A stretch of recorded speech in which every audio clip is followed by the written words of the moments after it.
an altitude of 1,700 meters in France, in the heart of the arid Pyrenees, the mountain has been shaped for millennia by the elements: snow, water, wind. For over a century, human activity has also been part of this landscape.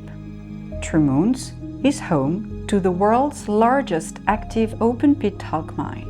So the question arises, how can we continue this industrial activity, which is useful to many sectors, while minimizing its impact on biodiversity as much as possible?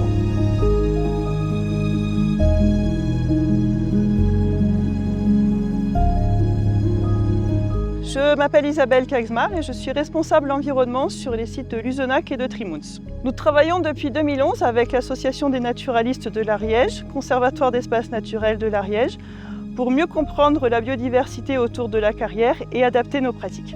Nous accompagnons Imerys et suivons l'efficacité des mesures depuis plus de 15 ans.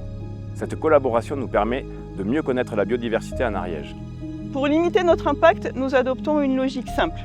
Éviter quand c'est possible, réduire quand on ne peut pas éviter et compenser quand il reste encore un impact. Parfois, la meilleure décision, c'est de ne pas exploiter.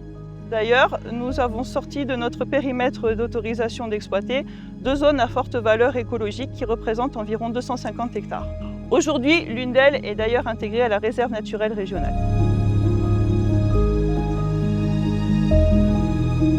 Mais tout ne peut pas être évité. Il faut alors apprendre à travailler autrement pour limiter au maximum notre impact. Depuis 2021, les travaux les plus perturbants pour la biodiversité ont lieu uniquement à partir de mi-septembre et jusqu'aux premières neiges. Cela permet de réduire les nuisances pendant la période de reproduction des espèces animales et végétales. Cela a changé nos habitudes et notre manière de travailler au quotidien. Malgré tout, certains impacts persistent. Nous les compensons par la création, la réhabilitation et la préservation de milieux naturels équivalents. Ainsi, pour environ 70 hectares affectés, près de 250 hectares sont gérés au titre de la compensation. À ce jour, près de 55 hectares de prairies d'altitude ont déjà été réouvertes. Les prairies de la zone de compensation sont restaurées, puis entretenues et utilisées par les éleveurs locaux pour le pâturage de leurs troupeaux.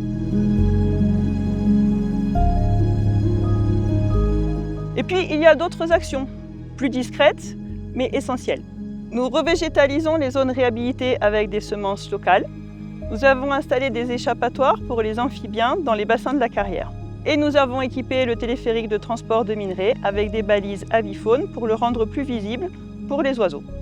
Et enfin, nous avons replanté des arbres au bord de l'Ariège pour favoriser le retour d'un petit mammifère endémique, le dessement des Pyrénées, menacé d'extinction.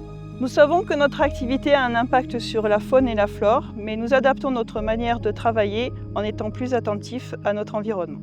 Observer, parfois renoncer, adapter nos pratiques et construire avec le territoire.